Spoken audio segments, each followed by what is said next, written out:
has been rezoned. You have 48 hours to vacate the premises. Exactly after 48 hours, this church will be demolished. As this church is coming down! This land has been rezoned. You have 48 hours to vacate the premises. The words hung in the December air like frost, sharp and cutting. Reverend Marcus Hayes stood on the front steps of New Hope Baptist Church, his hand still resting on the worn oak door he just locked after Wednesday night Bible study. The man before him wore a tailored charcoal suit that probably cost more than the church's entire monthly budget. His pale face twisted into something between a smirk and a sneer. Behind him, 3 bulldozers sat idle in the parking lot, their yellow metal gleaming under the streetlights. Their engines ticked as they cooled, as if they'd been running recently, as if they'd been waiting. "I'm sorry, what?" Marcus's voice remained calm, but his grip tightened on his key ring. Around him, a dozen church members who'd been saying their goodbyes froze mid-conversation. Sister Dorothy, 73 years old and still sharp as a tack, stepped closer to Marcus's side. "You heard me?" The man pulled a rolled document from his leather messenger bag, letting it unfurl with theatrical precision. "Gerald Whitmore, Whitmore Development Corporation. This entire block has been purchased and rezoned for commercial development. That includes this. Structure," he said, structure, the way someone might say garbage pile. Marcus took the document, his eyes scanning the legal jargon under the streetlight. His stomach dropped. Official seals. City signatures, a development plan showing a luxury shopping complex where New Hope Baptist Church had stood for 67 years. "This can't be legal," Marcus said quietly. "We own this property. My grandfather laid the foundation stone in 1957. Whitmore's smile widened.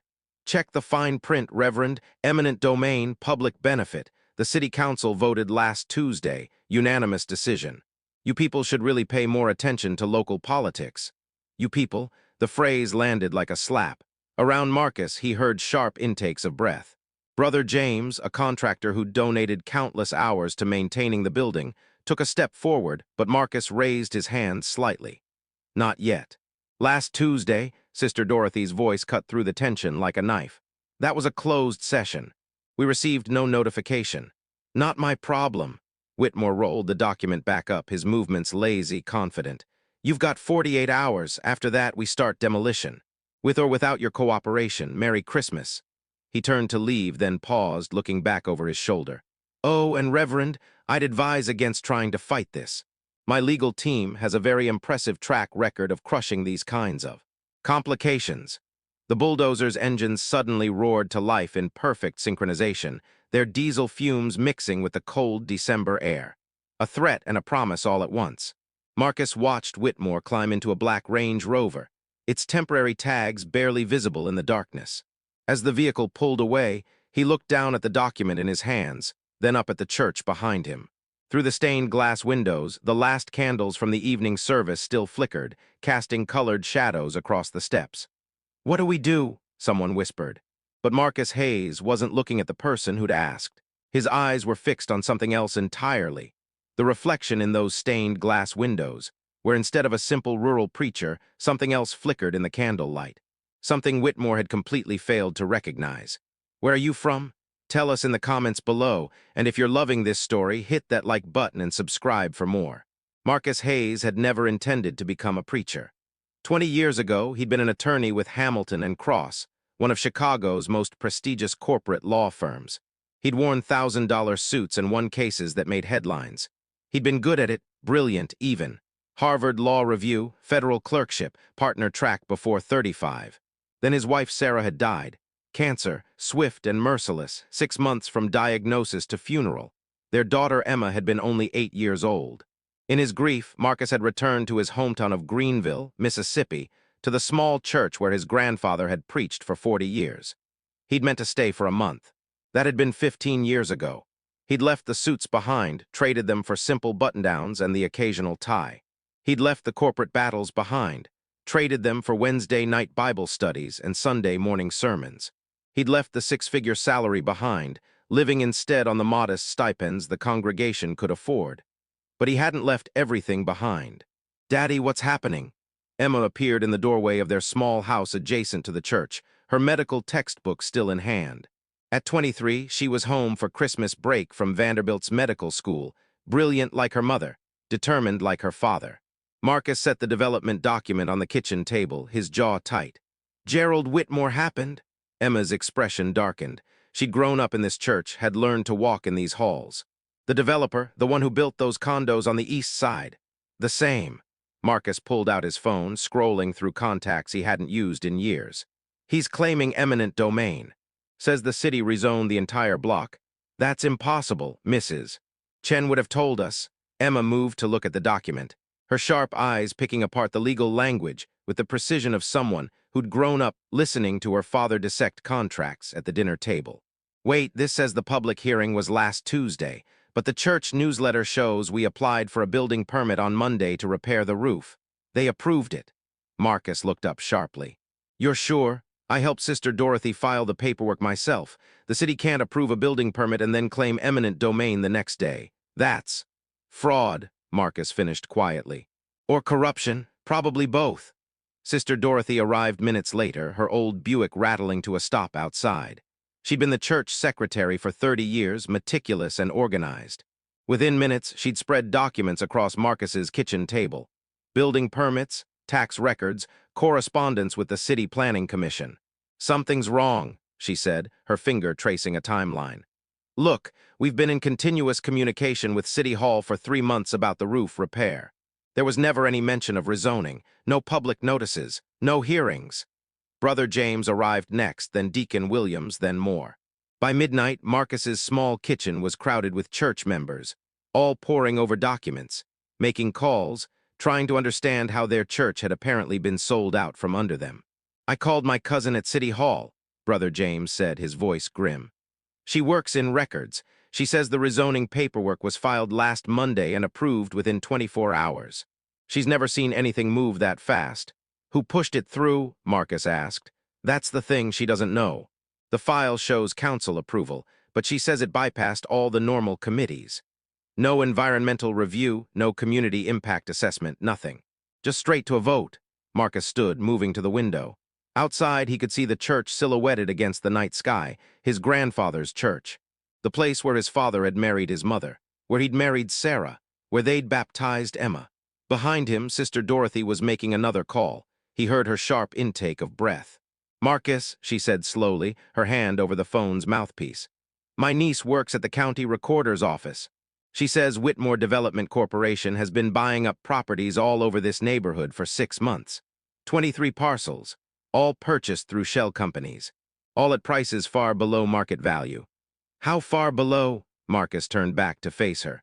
50 to 60%. Some people sold because they were facing foreclosure. Others because they received threatening notices about code violations. She paused, her face hardening. Notices that the city has no record of ever issuing. The room went silent. Outside, somewhere in the distance, church bells chimed midnight. Thursday morning, 47 hours left, Marcus's phone buzzed, an unknown number. He almost didn't answer, then something made him accept the call. Reverend Hayes? The voice was female, young, frightened. My name is Jennifer Chen. I'm a paralegal at Whitmore Development. I need to talk to you, but not on the phone. Can you meet me tomorrow? There's something you need to know about that rezoning, something illegal. The line went dead before Marcus could respond. He looked up to find everyone staring at him. What was that? Emma asked. But Marcus was already moving, his mind shifting into a gear it hadn't used in 15 years. The lawyer in him, dormant but not dead, was waking up. That, he said quietly, was the first crack in Whitmore's armor. Thursday morning arrived cold and gray. The Mississippi sky heavy with clouds that promised snow. Rare for Greenville, but not unheard of in late December. Marcus stood on the church steps at dawn, a steaming cup of coffee in his hands, watching as television news vans began arriving. Sister Dorothy had worked her magic overnight. By 6 a.m., every local news station had received an anonymous tip about the suspicious rezoning. By 7 a.m., reporters were setting up cameras across the street. Reverend Hayes, a young reporter, jogged over, her cameraman trailing behind. Channel 7 News. Is it true that Whitmore Development is trying to seize your church through eminent domain? Marcus chose his words carefully. What's true is that we received notice last night, giving us 48 hours to vacate a property. that's been in our community for 67 years. What's also true is that the rezoning process that supposedly authorized this action appears to have bypassed every normal legal requirement. Are you suggesting fraud? I'm suggesting that. Something doesn't add up. Marcus gestured to the church behind him. This is a historic building. It served this community through the civil rights movement, through economic hardship, through floods and storms. It's where people get married, where they baptize their children, where they bury their dead. And now, 10 days before Christmas, we're being told we have to abandon it. The reporter's eyes gleamed. This was a good story. Have you been in contact with the city council? We've been trying. So far, no one's returning our calls. That's because they know they've been caught. Everyone turned. A young Asian woman in a business suit stood at the edge of the church property, a manila envelope clutched to her chest. Her eyes were red, as if she'd been crying or hadn't slept. Maybe both. Jennifer Chen? Marcus asked quietly. She nodded, glancing nervously at the cameras. Can we talk inside? Marcus led her into the church, the heavy oak doors closing behind them and muffling the sounds of the reporters outside. In the sanctuary, colored light streamed through the stained glass windows, painting the pews in shades of blue and gold and crimson. Jennifer stood in the center aisle, looking around with something like reverence. My grandmother's church in Taipei looked like this, she said softly. Then her jaw hardened, and she turned to Marcus, holding out the envelope.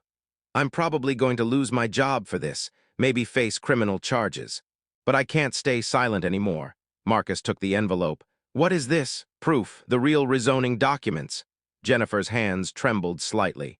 What Whitmore filed with the city, what you received, it's all fabricated. The actual city council never voted on any rezoning. The signatures are forged. The seals are fake. Marcus pulled out the documents, his practiced eye scanning the pages. His blood ran cold. These are forgeries, you're certain? I'm the one who prepared the real applications. I know every form, every signature. These aren't just forgeries, they're sloppy ones. Whitmore got arrogant. Jennifer pulled out her phone, showing Marcus a series of photos.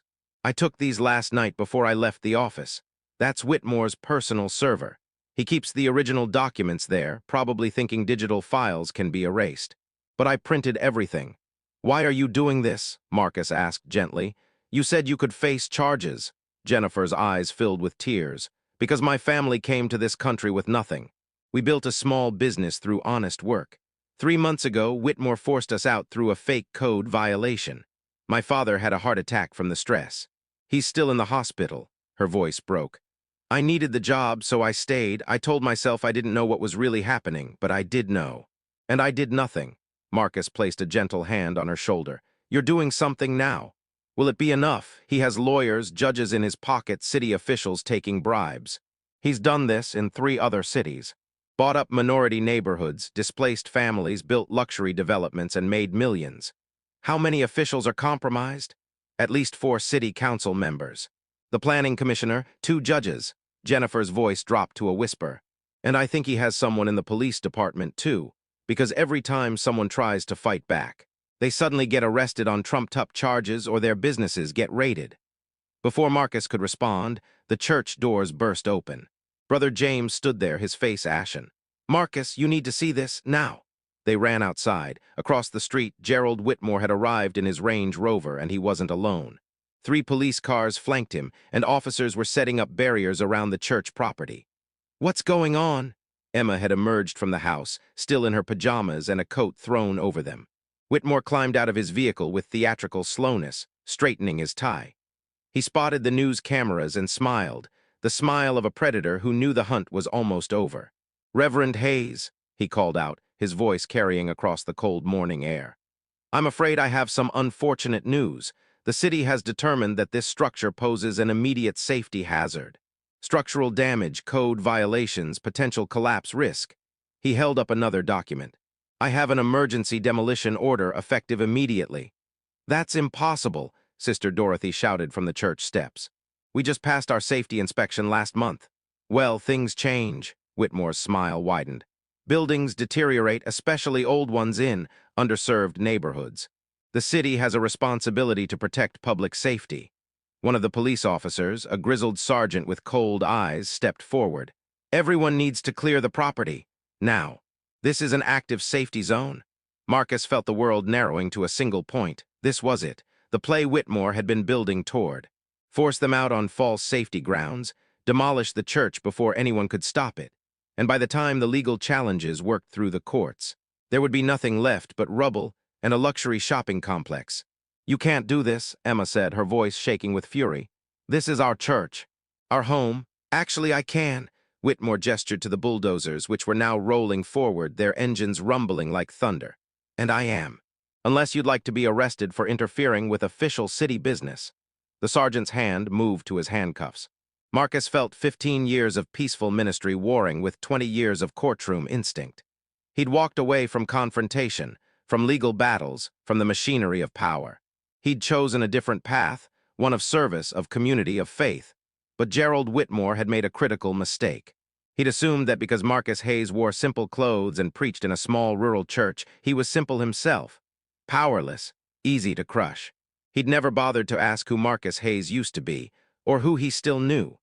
Marcus pulled out his phone with deliberate slowness, his thumb hovering over a contact he hadn't called in 5 years. A contact that most people would sell their souls to have. A contact that could make Gerald Whitmore's world collapse with a single phone call. But before he could press dial, something else happened. A sleek black sedan pulled up to the scene, its government plates visible even from a distance. The door opened, and a woman in a gray suit emerged, her FBI badge glinting in the morning light. "Gerald Whitmore," her voice was crisp, authoritative. "I'm Special Agent Martinez, FBI Public Corruption Unit. You're under arrest." The bulldozers stopped. The world seemed to stop. Whitmore's face went from confident to confused to pale in the span of 3 seconds. "What? There must be some mistake." "No mistake." Agent Martinez nodded to 2 other agents who'd emerged from the sedan. They moved toward Whitmore with practiced efficiency. "We've been investigating your development corporation for 6 months. Fraud, bribery, racketeering, conspiracy to commit wire fraud. We have enough evidence to put you away for 20 years.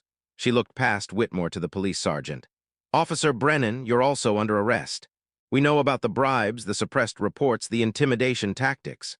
The sergeant's face went white. Marcus stood frozen, his phone still in his hand. He hadn't made the call. He hadn't needed to, someone else already had. But who? Agent Martinez was walking toward the church now, toward Jennifer Chen, who stood trembling on the steps.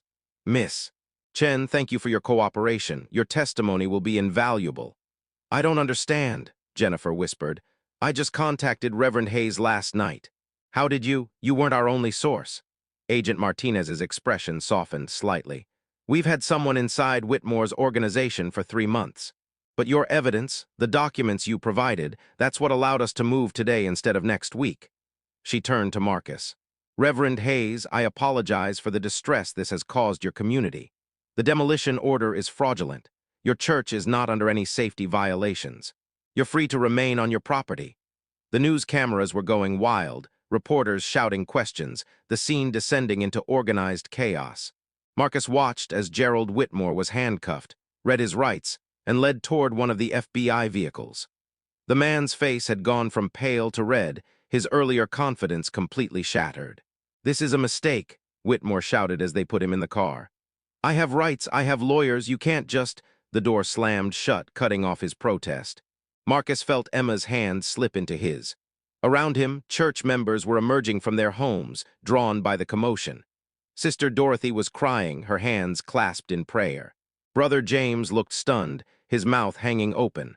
But Marcus was still trying to process what had just happened. The FBI had been investigating for 6 months. They had someone inside Whitmore's organization. Who? Agent Martinez approached him again, her expression neutral but her eyes kind. "Reverend Hayes, I need to ask you some questions for our investigation. If you have time, could we talk inside?" "Of course." Marcus led her into the church, leaving the chaos outside. In the quiet sanctuary, with colored light still streaming through the stained glass, Agent Martinez turned to face him. "You're probably wondering how we knew to move today. The thought had crossed my mind. 6 months ago, we received a tip from an anonymous source. Someone with detailed knowledge of Whitmore's operations, his shell companies, his bribery schemes.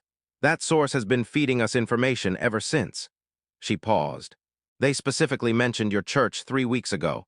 Said that Whitmore was planning something big here. Something that would cross enough federal lines to let us take action." Marcus's mind raced. "Who was the source?" Agent Martinez smiled slightly. They asked to remain anonymous. But they left a message for you. She handed him a small card. They said you'd understand. Marcus looked down at the card. On it in elegant script were 5 words. The foundation stone still stands. His breath caught. Only one person would phrase it that way. Only one person would know what it meant. His grandfather. His grandfather's church. His grandfather's legacy. But his grandfather had been dead for 10 years, unless... Agent Martinez, Marcus said slowly, how long has your source been providing information? 6 months, like I said. And before that... She hesitated. Between you and me, we've been tracking Whitmore for 2 years, but we never had enough evidence to move, not until this source came forward. 2 years. Right around the time Marcus had started making calls to preserve the church's historic designation. Right around the time he'd reached out to... Thank you, Agent Martinez, Marcus said quietly. For everything? She nodded and left him alone in the sanctuary. Marcus stood there in the colored light, the card still in his hand. Around him, the church his grandfather had built stood solid and strong. Outside, the bulldozers were being driven away. Whitmore was in custody, and justice, for once, had actually been served. But something bigger was happening here, something Marcus couldn't quite see yet. The foundation stone still stands. He walked to the cornerstone of the church, the one his grandfather had laid in 1957. The inscription was worn but still readable. New Hope Baptist Church, founded on faith, built on justice. Marcus ran his fingers over the words, and for the first time in 15 years, he felt something he'd thought he'd left behind forever. The thrill of a case that went deeper than anyone realized. Because Gerald Whitmore wasn't working alone. That much was clear from the scope of the corruption, the number of officials involved, the sophistication of the fraud. Someone bigger was behind this. Someone who'd targeted this specific neighborhood, this specific church. And whoever had tipped off the FBI, whoever had been feeding them information for 6 months, they knew it too. The question was, why hadn't they told Marcus directly? Why work through the FBI? Why remain anonymous? His phone buzzed. A text from an unknown number. The church is safe, but the war isn't over. They're coming for something bigger than property. Watch the foundation. A friend Marcus stared at the message until the screen went dark. Outside, he could hear Emma calling his name, hear the church members celebrating, hear reporters still shouting questions. But Marcus Hayes stood very still in the sanctuary, his lawyer's mind engaging fully for the first time in 15 years. Someone had just handed him the opening move in a game he didn't yet understand. But what happened next changed everything. The celebration lasted all day Thursday. By evening, the church parking lot was filled with cars. The fellowship hall crowded with people bringing food, sharing hugs, thanking God for the miracle they'd witnessed. Local news had picked up the story. FBI arrests developer in church seizure. Suddenly, New Hope Baptist Church was famous. But Marcus couldn't shake the feeling that something was wrong. He stood in his small office behind the sanctuary, the mysterious text message still glowing on his phone screen. Watch the foundation. He'd examined the church's cornerstone 3 times already. Nothing unusual, just stone and mortar and his grandfather's inscription. Dad, Emma knocked on the door frame. Sister Dorothy made your favorite peach cobbler. You should come eat. In a minute, sweetheart. But Emma didn't leave. She came in and sat down across from his desk, her medical student instincts reading him like a chart. You're not celebrating. I'm grateful, Marcus said carefully. Grateful and relieved and thankful, but something's off, Emma nodded. I feel it too, the timing was too perfect. The FBI showing up exactly when Whitmore made his move. Someone orchestrated that. Marcus looked at his daughter, so sharp, so much like her mother. Whoever sent me that text said the war isn't over. That they're coming for something bigger than property. Who's they? That's the question, isn't it? Marcus turned his computer screen toward her. He'd been researching all afternoon. Whitmore Development Corporation isn't some lone operation. It's a subsidiary of Meridian Holdings Group, which is owned by Apex Investment Partners, which is a shell company within a shell company within a shell company, Emma finished, leaning forward to read the screen. Classic money laundering structure. Who's at the top? That's where it gets interesting. The trail goes cold at a company called Cornerstone Capital, registered in the Cayman Islands.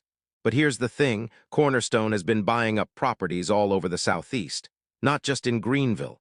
In Birmingham, Atlanta, Memphis, Charlotte.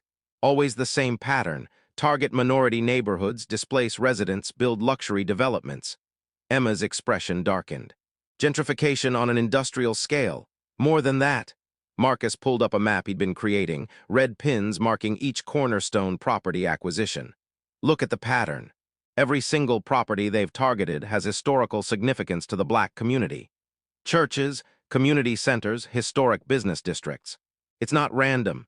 They're erasing history. Emma's voice was quiet with horror.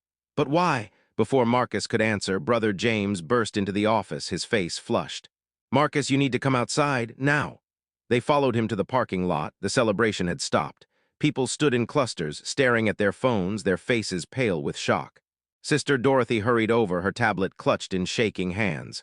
Marcus, the news, Channel 7 just broke a story. Marcus took the tablet.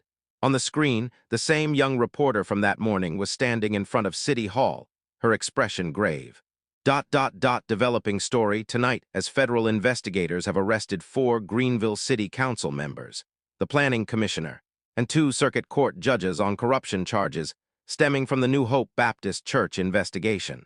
But sources tell Channel 7 that this may be just the beginning of a much larger scandal. The camera cut to a shot of documents spread across a desk. These files, allegedly obtained by FBI investigators, show a pattern of systemic corruption dating back at least 5 years. Properties throughout the city's historically black neighborhoods have been systematically undervalued, rezoned, and sold to development companies at prices far below market value. The reporter's voice took on an edge. But here's where it gets even more disturbing. According to our sources, many of these properties weren't sold at all. They were seized through questionable legal proceedings, tax liens, eminent domain claims, code violations, all based on fabricated or manipulated evidence. Marcus felt his blood run cold. How many properties? But the report wasn't finished. The camera cut to an aerial shot of Greenville, entire blocks highlighted in red. Investigators estimate that over 200 properties have been affected, displacing more than 1,000 families. The total economic impact to the black community could exceed $50 million. The screen showed photos now, homes boarded up, businesses shuttered, families loading possessions into U-Hauls, an entire neighborhood's worth of displacement, pain, and loss. And all of it, the reporter concluded, appears to be connected to a single investment group, Cornerstone Capital, a company that, until today, most people had never heard of. The news segment ended. Marcus looked up to find everyone in the parking lot staring at him, waiting, as if he should have answers. Reverend Hayes, another reporter, had materialized at the church gate, camera crew in tow.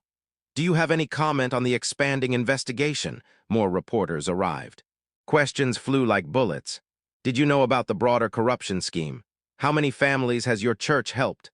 What do you say to critics who claim you should have spoken up sooner? Marcus opened his mouth, then closed it. How could he respond? Until yesterday, he'd been focused on saving one church. He hadn't known about the scale of the devastation, or had he? He thought back over the past year. The families who'd come to the church in crisis. The Wilson family, forced out of their home over alleged tax liens that turned out to be fraudulent. The Johnsons, whose small restaurant was shut down over code violations they'd never actually committed. The Thompsons, who'd lost their mother's house, a house that had been in their family since Reconstruction, to a development company that demolished it within a week. He'd helped where he could, provided counsel, connected people with legal aid, offered comfort and prayer. But he'd treated each case as individual tragedy, not as part of a pattern. He should have seen it. Should have connected the dots. Dad, Emma's voice was urgent in his ear. Don't do that to yourself. You couldn't have known. Couldn't I? Marcus looked at his daughter. I was a lawyer, Emma. A good one. I should have recognized a systematic scheme when I saw it. You became a preacher because you wanted to help people, not prosecute them. Maybe I should have done both. Before Emma could respond, Sister Dorothy's phone rang. She answered, listened for a moment, then went pale. It's for you, Marcus. It's the governor. The parking lot went silent. Even the reporters stopped shouting questions. Marcus took the phone. This is Reverend Hayes. Reverend Hayes, this is Governor Richardson. The voice was smooth, practiced with just the right amount of concern. I wanted to reach out personally to express my shock and dismay at what's been happening in Greenville. I want you to know that my office is fully committed to investigating this matter and holding everyone responsible accountable. Marcus closed his eyes. He knew this play. The politician sweeping in after the crisis, expressing concern, promising action. It was theater, and he'd seen it 1,000 times. Governor, with all due respect, your office approved many of these development projects. A pause. I'm not sure what you're referring to, Reverend. The tax incentives, the fast-tracked permits, the enterprise zone designations. Marcus was pulling information from memory now, files he'd reviewed months ago when helping the Johnson family. Many of these projects required state approval. Your approval? Another pause, longer this time. When Governor Richardson spoke again, his voice had lost its warmth. Reverend Hayes, I think you're confused about how state government works. My office processes thousands of applications. We rely on local officials to vet projects properly. Local officials who were taking bribes from Cornerstone Capital? That's a very serious accusation. It's not an accusation, Governor. It's a question. Marcus looked around the parking lot at his congregation, at the reporters recording every word. Were you aware that the officials approving these projects locally were compromised? This conversation is over, Reverend. I called as a courtesy, but... Or maybe you should ask yourself this, Governor, who's been donating to your campaign fund. Because I'm guessing if we dig deep enough, we'll find Cornerstone Capital's fingerprints there too. The line went dead. Marcus handed the phone back to Sister Dorothy. Around him, the parking lot erupted in shocked whispers. The reporters were practically salivating, phones out, typing furiously. Emma stared at her father. Did you just accuse the governor of corruption on live television? No, Marcus said quietly. I just asked him a question he couldn't answer. His own phone buzzed. Another text from the unknown number. Now you're starting to understand. But you've just painted a target on your back. They won't stop until they destroy you. Be ready. A friend Marcus showed the message to Emma and Sister Dorothy. Before any of them could speak, Brother James called out from across the parking lot. Marcus, the FBI is back. Agent Martinez's sedan pulled up, but this time she wasn't alone. 3 more vehicles followed, including a van marked Federal Evidence Response Team. Agent Martinez approached quickly, her expression tight. Reverend Hayes, I need you to evacuate the church. Right now. What? Why? We received a credible threat. Someone called in a bomb threat against the church 15 minutes ago. We're taking it seriously. The world seemed to tilt. Marcus heard gasps around him, people scrambling back from the church building. A bomb? Emma's voice was barely a whisper. We're bringing in the dogs to sweep the building, Agent Martinez continued. But until we clear it, everyone needs to stay back. Marcus watched as federal agents in tactical gear began surrounding the church. Bomb-sniffing dogs emerged from the van. The scene from that morning, with the bulldozers and the false demolition order, suddenly seemed almost quaint compared to this. Agent Martinez, Marcus said carefully, do you really think there's a bomb, or is someone trying to keep us away from the church? She looked at him sharply. Why would someone want to keep you away? Because of what's inside or what's under it? Marcus pulled out his phone, showing her the mysterious text. Someone told me to watch the foundation. What if they meant that literally? Agent Martinez read the message, her expression unreadable. Who sent this? I don't know. But they've been right about everything else so far. She looked from the phone to the church, then back to Marcus. You think something is buried under the church? Something Cornerstone Capital wants. I think my grandfather built this church on very specific land for very specific reasons. And I think Whitmore and whoever's above him just trying to build a shopping complex. They were trying to get access to whatever's underneath. Agent Martinez was quiet for a long moment. Then she spoke into her radio. Change of plan. I want ground-penetrating radar brought in, and get me a structural engineer. Reverend Hayes, where exactly is the cornerstone your grandfather laid? Northwest corner of the building. Show me. They approached the church cautiously, the bomb squad moving ahead to clear a path. Marcus led them to the cornerstone, the same one he'd examined earlier. The same inscription, founded on faith, built on justice. The FBI's ground-penetrating radar team arrived within 30 minutes. They set up their equipment, running sensors over the ground around the cornerstone while everyone watched from behind safety barriers. Reverend Hayes, one of the technicians, was waving him over, his expression confused. You need to see this. Marcus approached the radar display. On the screen beneath the church's foundation was a clearly defined void space, a chamber, and inside it metallic signatures that suggested, there's something down there, the technician said unnecessarily. Something big. And based on these readings, it's been there for decades. Agent Martinez was on her phone immediately, speaking rapidly to someone in Washington. When she hung up, she looked at Marcus with new respect and new suspicion. Reverend Hayes, did you know about this? No. But my grandfather might have. Marcus stared at the radar display, his mind racing. He was a builder before he was a preacher. During World War II, he worked on military installations across the South. He knew construction, engineering, architecture. And he built a secret chamber under his church, Emma said quietly. But why? What's in it? Before anyone could answer, Sister Dorothy's voice cut through the tension. Oh, my Lord, I know what it is. Everyone turned to stare at her. The elderly woman's face had gone pale, her hands trembling. Sister Dorothy, Marcus moved to her side. What do you know? Your grandfather. She took a shaky breath. Marcus, did he ever tell you about his brother, your great-uncle James? Marcus shook his head. He never mentioned having a brother. That's because James was killed in 1955. He was a lawyer, one of the first black attorneys in Mississippi. He was working on a case, a land rights case, trying to help black families who'd been cheated out of their property after the war. The parking lot had gone silent. Everyone was listening now. James had gathered evidence, Sister Dorothy continued. Documents, deeds, testimonies. Proof that white landowners and local officials had been systematically stealing property from black families for decades. But before he could file the case, he was murdered. Made to look like an accident. Marcus felt his world narrowing to a single point. The evidence, what happened to it? Everyone assumed it was destroyed. The people who killed James ransacked his office, his home. They were looking for something. Sister Dorothy looked at the church, tears streaming down her face. But what if they never found it? What if your grandfather hid it? What if that's what's under the church? Agent Martinez was already moving, shouting orders. I want that chamber opened, now, carefully. If there's evidence down there, if it's what I think it is, it could reopen hundreds of cases. Or thousands, Marcus said quietly. How many families lost their land after the war? How much property was stolen? How much wealth was transferred from black hands to white through fraud and intimidation and murder? The answer hung in the air, too enormous to fully comprehend. They worked through the night. FBI technicians carefully excavated around the church's foundation, exposing a hidden entrance sealed behind the cornerstone. The stone itself, the one Marcus's grandfather had laid in 1957, was actually a cover for a steel door. Emma stood next to her father, watching as federal agents carefully pried the door open. Behind them, news cameras rolled, broadcasting the scene live to the entire nation.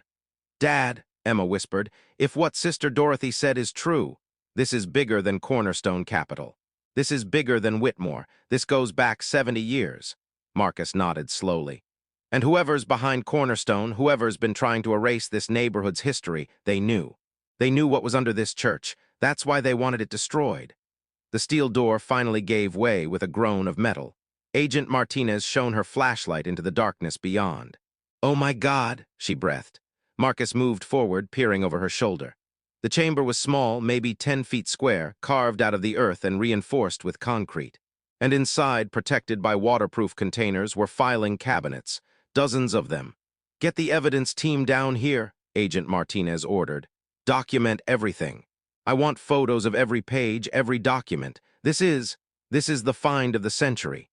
They brought the first file box up carefully, like archaeologists handling ancient treasure. Agent Martinez opened it under the harsh glare of portable lights. Inside were meticulously organized folders, each labeled with names, dates, and property descriptions. These are land deeds, she said, her voice filled with awe. Original deeds showing black ownership of properties throughout Mississippi, Louisiana, Alabama. And here, she pulled out another folder, evidence of the fraud. Forged transfer documents, testimonies from people who were threatened or coerced into selling, records of violence and intimidation. Marcus took one of the folders with shaking hands. The name on it was Wilson, the same family that had come to his church last year, the family that had lost their home. Inside was a deed from 1948, showing that the Wilson family had owned not just the house they'd lost, but an entire block of property in downtown Greenville. Property that was now worth millions. This is just one family, Marcus said quietly. How many more are in those files? Agent Martinez looked back at the chamber. Hundreds, maybe thousands. This is a systematic record of one of the largest property theft schemes in American history. Around them, the news cameras were capturing everything. Marcus could already imagine the headlines, the outrage, the demands for justice. This was bigger than Greenville, bigger than Mississippi. This was a reckoning. But as the sun began to rise on Friday morning, 46 hours after Whitmore had first threatened to demolish the church, Marcus Hayes understood something else. This was exactly what someone had wanted to prevent. Whoever was behind Cornerstone Capital, whoever had spent decades building an empire on stolen land and erased history, they were about to lose everything. And they would fight back with everything they had. His phone buzzed one more time. The unknown number. You've done well, Marcus, but now comes the hard part. They'll come for you directly. Stay strong, the truth is your shield. And remember, you're not alone in this fight, you never were. A friend, Marcus, looked up at the church, at the breaking dawn painting the sky in shades of gold and crimson, at the federal agents still carefully extracting decades-old evidence from beneath the foundation his grandfather had laid, at his daughter Emma, standing tall and fierce beside him, at Sister Dorothy, who'd remembered the story that had been deliberately forgotten, at Brother James and Deacon Williams and all the other church members who'd refused to abandon their home. And somewhere in the distance, church bells began to ring. By Friday afternoon, the story had exploded nationally. Every major news network was covering it. Secret chamber reveals historic land theft. FBI investigation expands to 6 states. Decades of stolen property rights exposed. The White House issued a statement. The Justice Department announced a special task force. But in Greenville, things were getting dangerous. Marcus's phone hadn't stopped ringing. Reporters, lawyers, families who'd lost property, families who thought they might be in the files. He'd had to disconnect the church's main line because the volume of calls had overwhelmed the system. And then there were the threats. The first arrived Friday morning, an envelope with no return address containing a single photograph of Emma walking to her car, taken from a distance. No note, just the photo. Marcus had immediately called Agent Martinez. Federal protection was arranged within the hour. FBI agents were now stationed at the church, at Marcus's home, following Emma everywhere she went.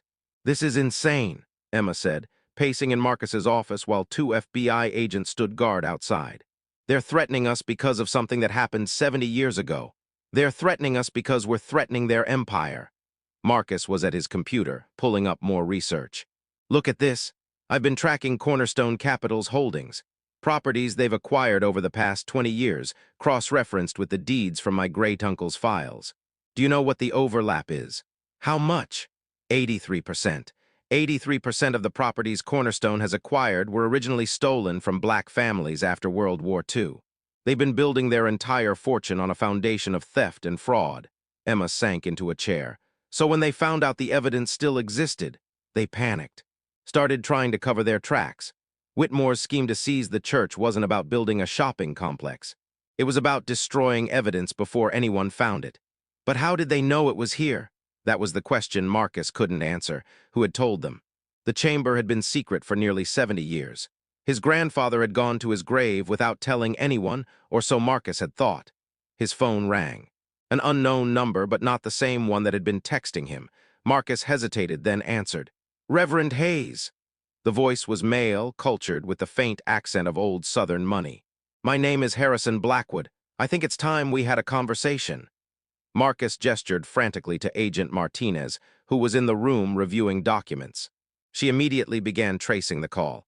"I don't know who you are, Mr. Blackwood." "Oh, I think you do, or at least you've been learning about my work, Cornerstone Capital, Meridian Holdings. All the companies and schemes you've been so diligently uncovering." Marcus's blood ran cold. "You're the one behind all of this.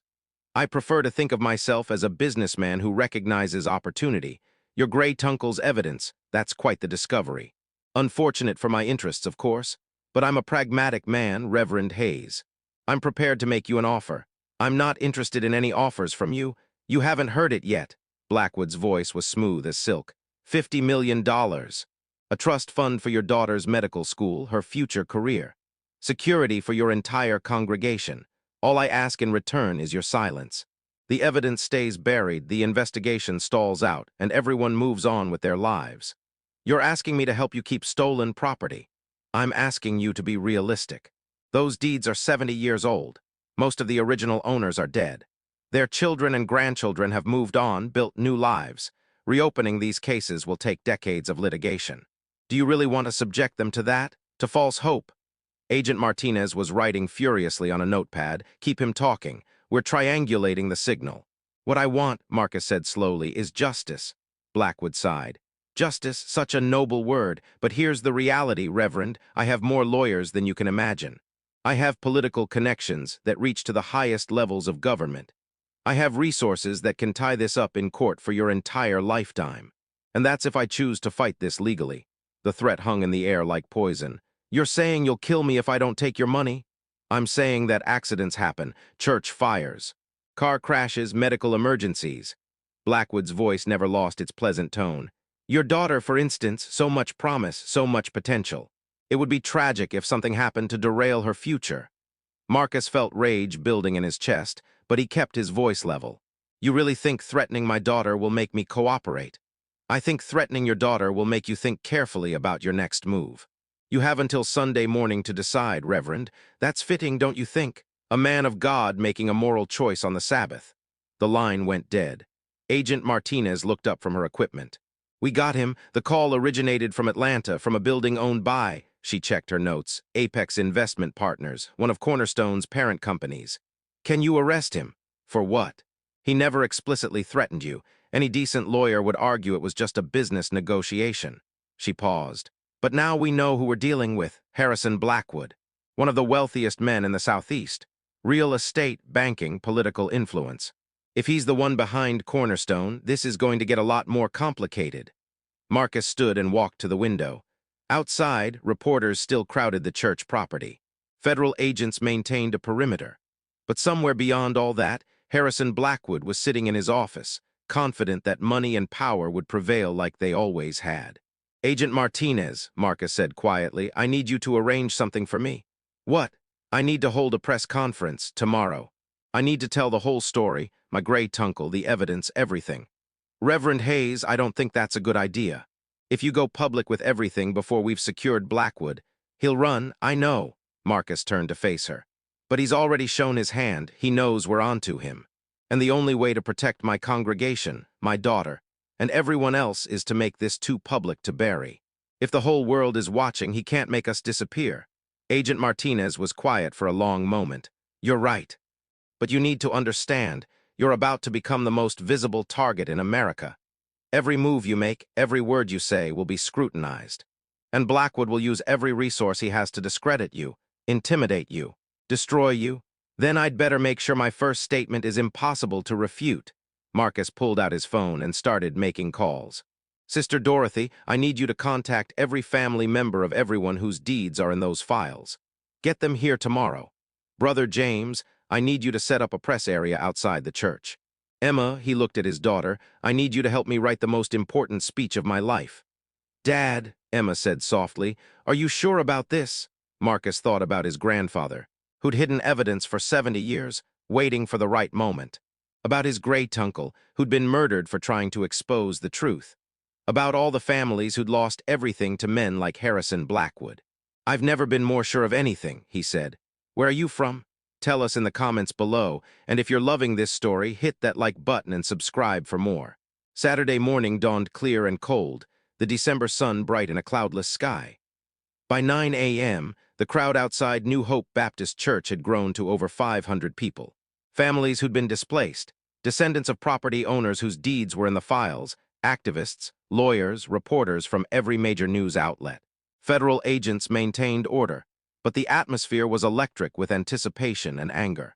Marcus stood in his office, putting on his Sunday best, a dark suit he hadn't worn in years, the one he'd kept from his lawyer days. Emma helped him with his tie, her hands shaking slightly. You look like you did in those old photos, she said softly, from before Mom died, from when you were still a lawyer. Marcus met his daughter's eyes. Maybe that person never really left. Maybe he was just waiting for the right case. This is more than a case, Dad. This is everything, Marcus finished. I know. Sister Dorothy appeared in the doorway. Marcus, they're ready for you. Marcus walked out of the church and onto a makeshift stage that Brother James had constructed overnight. The crowd fell silent as he approached the microphone.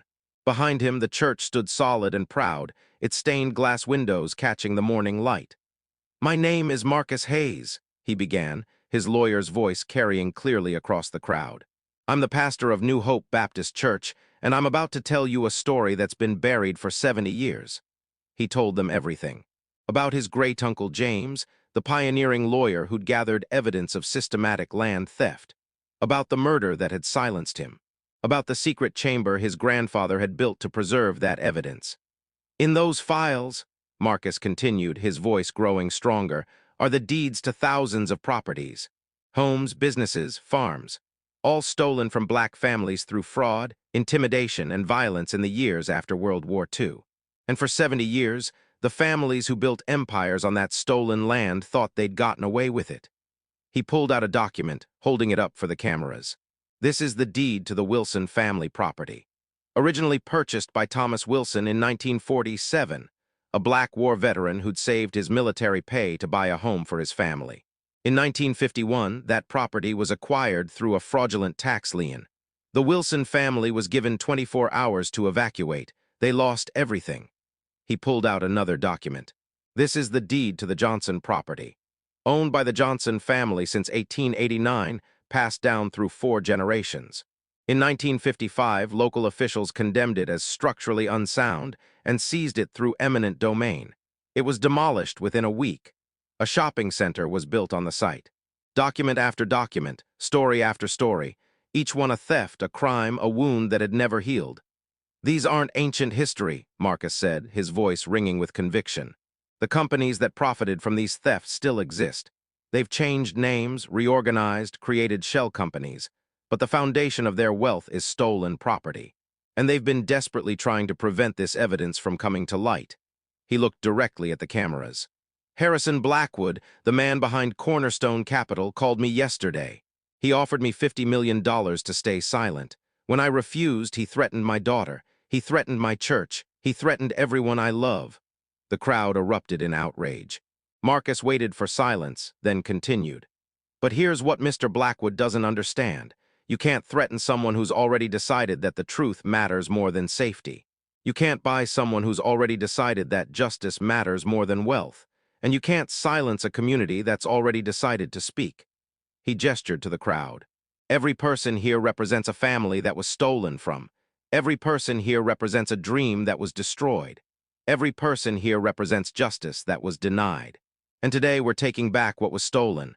Not just property, though we'll fight for that too, but something bigger, our history, our dignity, our truth. The crowd was on its feet now, cheering, crying, shouting affirmation. Marcus raised his voice. So I'm making this promise here and now in front of all these witnesses and cameras. We're going to file suit against every company that profited from stolen property. We're going to demand that every deed in those files be examined, every theft investigated, every family compensated. And we're not going to stop until every last piece of stolen land is accounted for. This is going to take years, someone shouted from the crowd. Then it takes years, Marcus shot back. This theft took decades. Justice will take as long as it takes. They'll fight you with everything they have. Let them. Marcus's voice was steel. We have something they don't. We have the truth. We have documentation. We have evidence. And most importantly, we have right on our side. He paused, letting his next words sink in. And we have something else they didn't count on. We have each other. The crowd erupted again. Marcus stood at the microphone, watching as decades of suppressed pain and anger finally found its voice. This was it. The moment when silence broke, when hidden history emerged, when justice became possible. But even as he soaked in the moment, Marcus saw movement at the edge of the crowd. A black sedan pulling up slowly. Agent Martinez immediately moved to intercept it, her hand on her weapon. The sedan's door opened and a man stepped out. Elderly, distinguished, wearing an expensive suit. He moved with the confidence of someone who'd never been told no in his life. Harrison Blackwood had come to the church. The crowd recognized him immediately. His face had been on the news constantly since the story broke. A hostile murmur rippled through the assembly. Federal agents formed a protective barrier. But Blackwood walked forward calmly, directly toward the stage, toward Marcus. "Reverend Hayes," he called out, his voice carrying across the suddenly silent crowd. "That was quite a speech.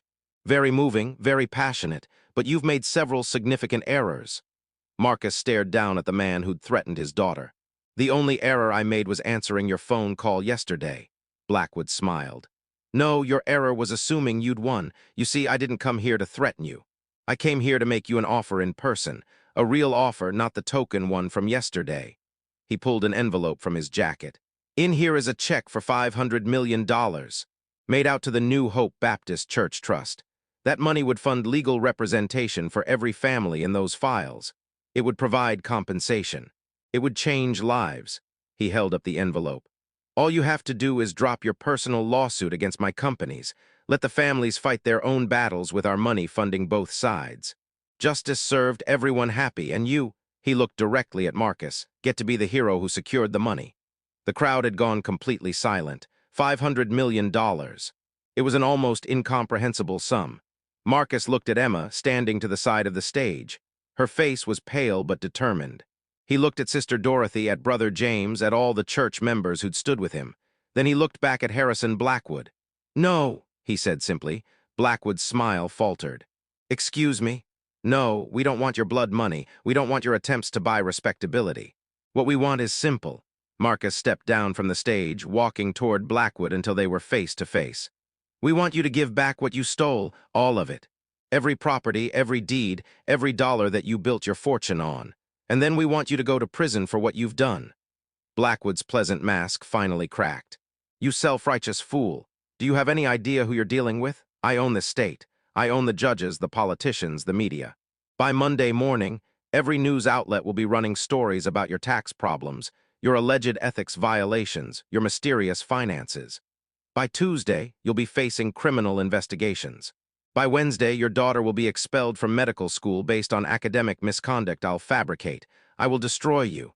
"Maybe you will." Marcus didn't flinch. "But I'll still have told the truth, and that truth is already out there.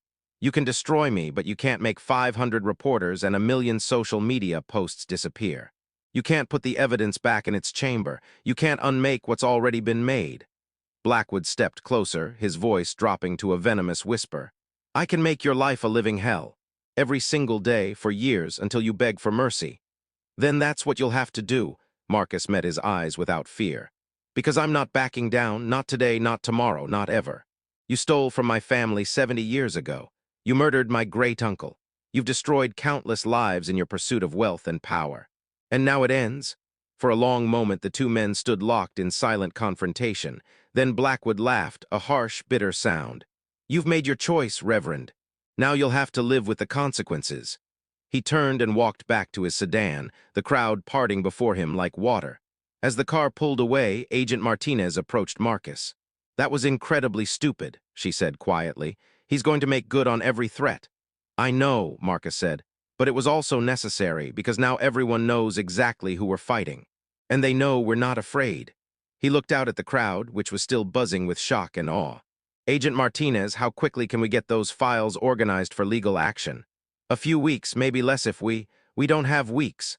Marcus pulled out his phone.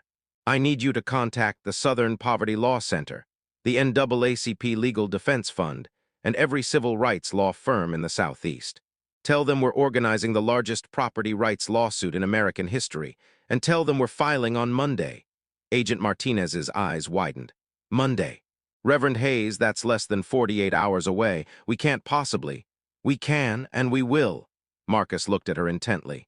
"Because Harrison Blackwood just made a mistake. He came here thinking he could intimidate us in person. Instead, he gave us a confession. Every word he said was recorded by dozens of cameras. His threats, his admission of power, his willingness to fabricate evidence, it's all on tape now. That's our opening argument." A slow smile spread across Agent Martinez's face. "You set him up. I gave him enough rope," Marcus corrected. "He chose to hang himself with it." The next 36 hours were a blur. Marcus's small church office became war room, conference room, and newsroom all at once. Lawyers from across the country arrived, setting up shop in the fellowship hall.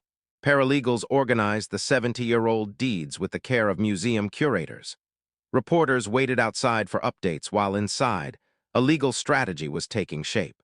Emma worked alongside her father, her medical school training forgotten for now as she helped organize documents and coordinate with families.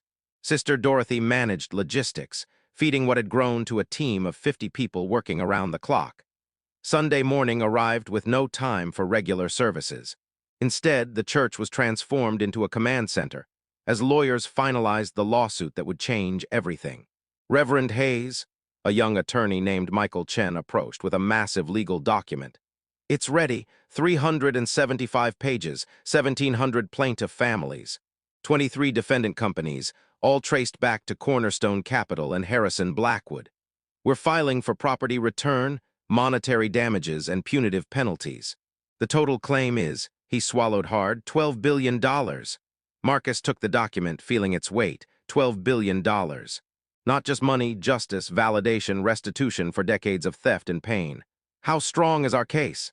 With the evidence from the chamber, bulletproof. Every deed is documented, every theft recorded in your great uncle's files. Blackwood's only defense would be statute of limitations, but fraud has no statute of limitations, Marcus finished. Especially when the fraud was ongoing and deliberately concealed. Exactly, Michael smiled. And his performance on camera yesterday, that's going to cost him $100 million in punitive damages alone. The jury's going to hate him. Agent Martinez entered, her expression grave. Reverend Hayes, you need to see this. She held up her phone, showing a news article. The headline made Marcus's blood run cold. Federal investigation questions Hayes' financial records. It's starting, Emma said quietly. Blackwood's counterattack. Marcus scanned the article. Anonymous sources claiming financial irregularities at the church.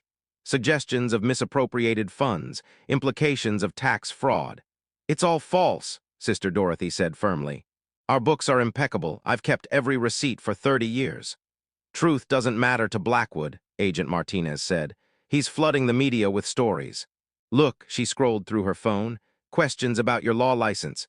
Accusations of ethics violations from your old firm. Even claims that the evidence chamber was planted. That's insane, Emma said. The FBI verified it independently. Doesn't matter. He's creating doubt, noise, distraction. By tomorrow, half the country will think you're a fraud and the other half won't know what to believe. Marcus set down the lawsuit document. Then we need to move faster than he can lie. Michael, can we file this today, right now? Today's Sunday, the courthouse is... I'm calling in a favor, Marcus interrupted, pulling out his phone. He scrolled to a contact he hadn't used in 15 years, then pressed dial. Marcus Hayes, the voice on the other end was surprised. I heard you'd become a preacher. I did, Judge Morrison. But I'm calling in my capacity as an attorney. I need an emergency filing order. Marcus, I'm in the middle of Sunday dinner with my... Someone murdered my great-uncle 70 years ago to hide evidence of systematic land theft. That evidence has now been found. Harrison Blackwood just threatened my daughter on national television. And right now, he's launching a media campaign to destroy my credibility before we can file suit. Marcus paused. I need you to accept an emergency filing today. Not tomorrow, when he'll have more time to influence public opinion. Today, silence on the line. Then, meet me at the courthouse in 2 hours. Bring everything. The line disconnected. Who was that? Agent Martinez asked. Federal Judge, 7th Circuit. Marcus was already gathering documents. She owes me a favor from a case 20 years ago. If she accepts emergency filing, we'll have our case on the record before Blackwood can do any more damage. 2 hours later, Marcus stood in a nearly empty federal courthouse, facing Judge Morrison across a massive mahogany desk. She'd aged since he'd last seen her, grayer hair, more lines around her eyes, but her gaze was still sharp as a blade. Marcus, this lawsuit is ambitious. She flipped through the pages. $12 billion, 1,700 plaintiffs, allegations of fraud stretching back 70 years. Every word is true, Marcus said quietly, and every piece is documented. Judge Morrison looked up. I'm sure it is. You were always thorough, but you understand what you're starting here. This isn't just a property dispute. This is a challenge to the entire economic structure of the Southeast. Fortunes that have existed for generations are built on these stolen properties. Powerful families will fight this with everything they have. I know. You'll be in court for years, decades probably. They'll drag out every deposition, fight every discovery request, appeal every ruling. I know. And they'll come after you personally, your reputation, your family, your church. They'll make you wish you'd never found that evidence chamber. Marcus met her eyes steadily. Judge Morrison, they already murdered one member of my family to hide this. They've threatened my daughter. They've tried to destroy a community that's already lost everything. The only thing they haven't done is succeed. He paused. And with your help, they never will. Judge Morrison was quiet for a long moment, then she picked up her pen. Emergency filing accepted. Case is officially entered as of, she glanced at her watch, 4:47 p.m. Sunday, December 21st. First hearing scheduled for January 3rd. She looked up at Marcus. You're going to need a bigger legal team. We're working on that. And Marcus, she stood, extending her hand, I'm glad you came back to the law. You were always one of the best. Marcus shook her hand.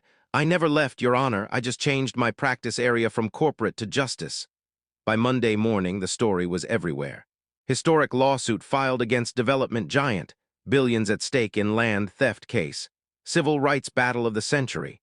Marcus watched the news coverage from his office, Emma beside him. On screen, legal analysts were debating the case. Historians were explaining the context. And economists were trying to calculate the full impact if the plaintiffs won. Dad, Emma said softly, your phone.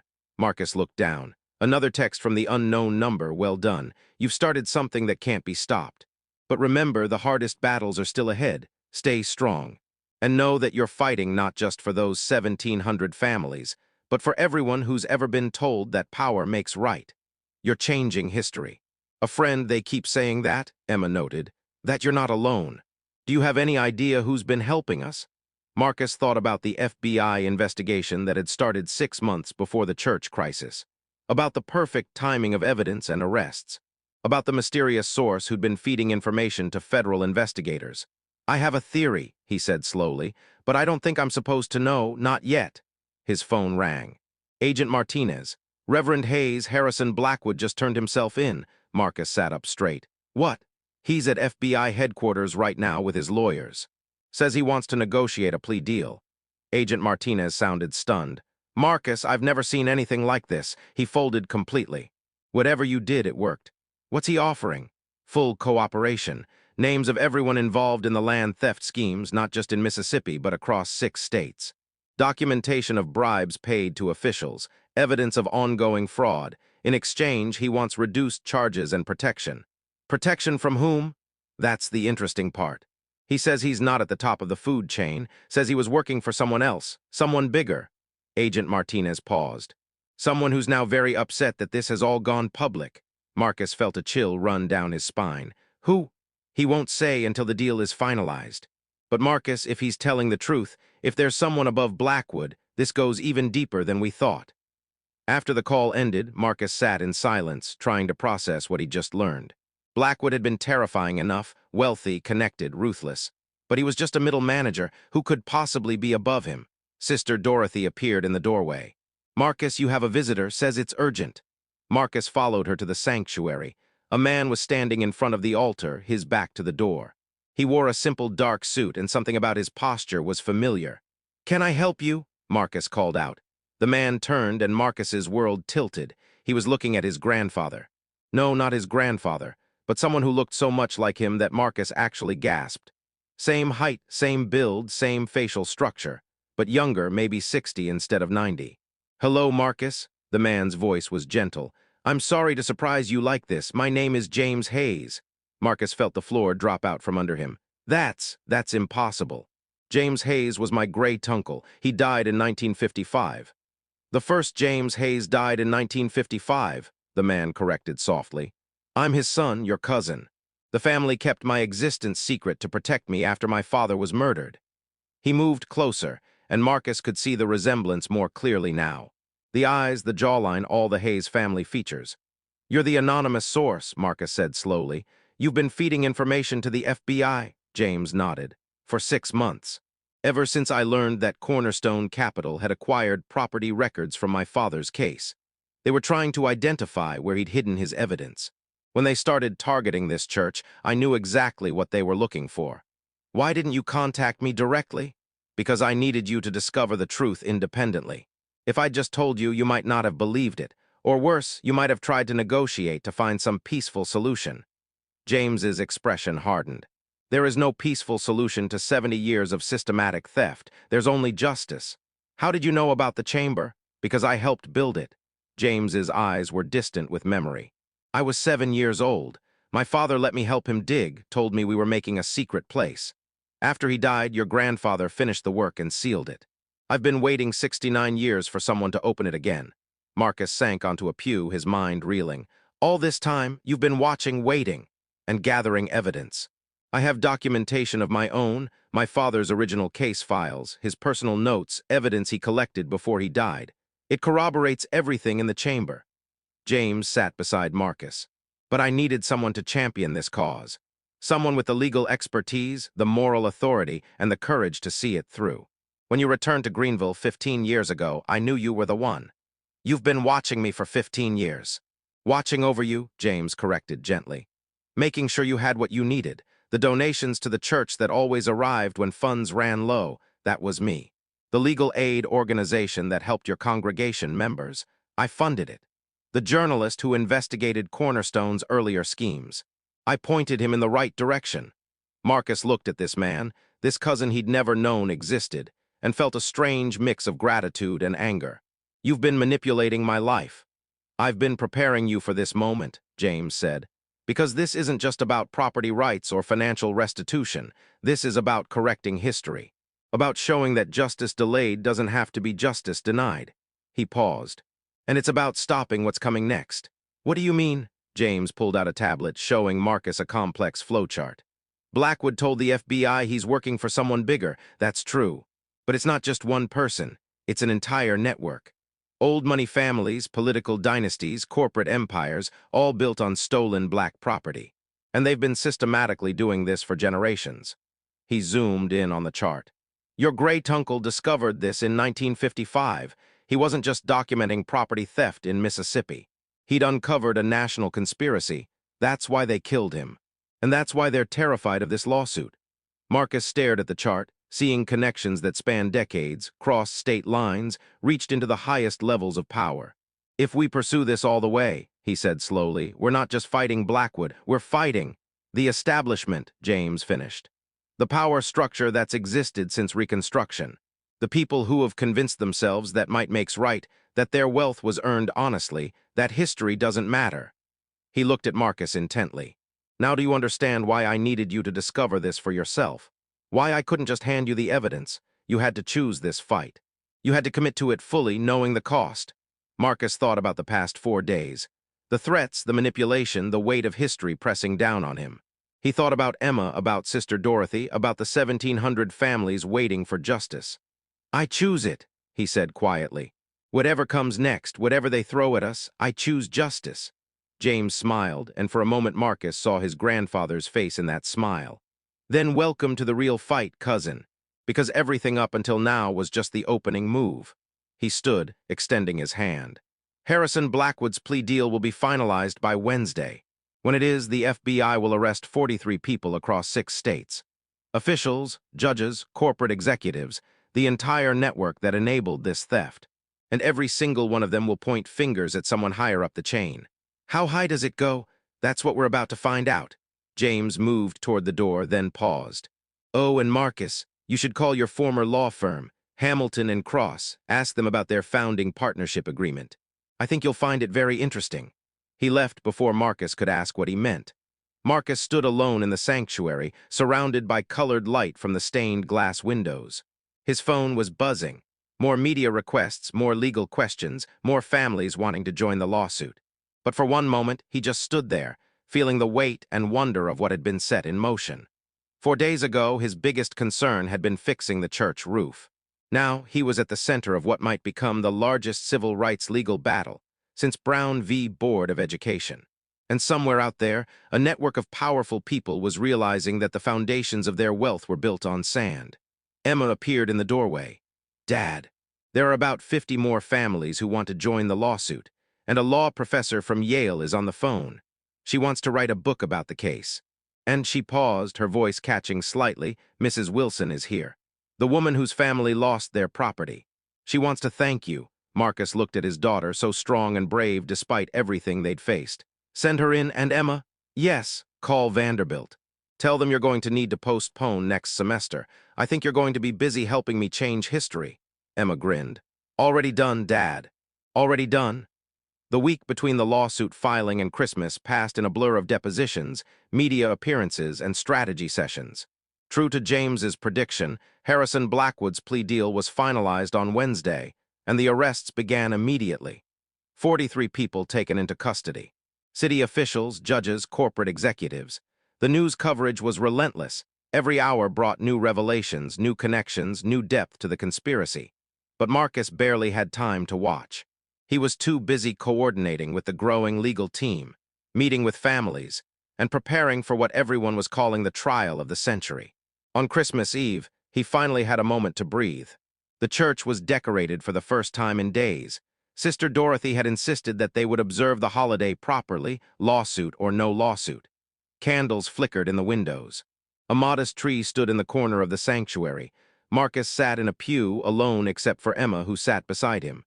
"Merry Christmas, Dad," she said softly. "Merry Christmas, sweetheart." They sat in comfortable silence, listening to the distant sound of carolers outside. "Do you think Mom would be proud?" Emma asked suddenly.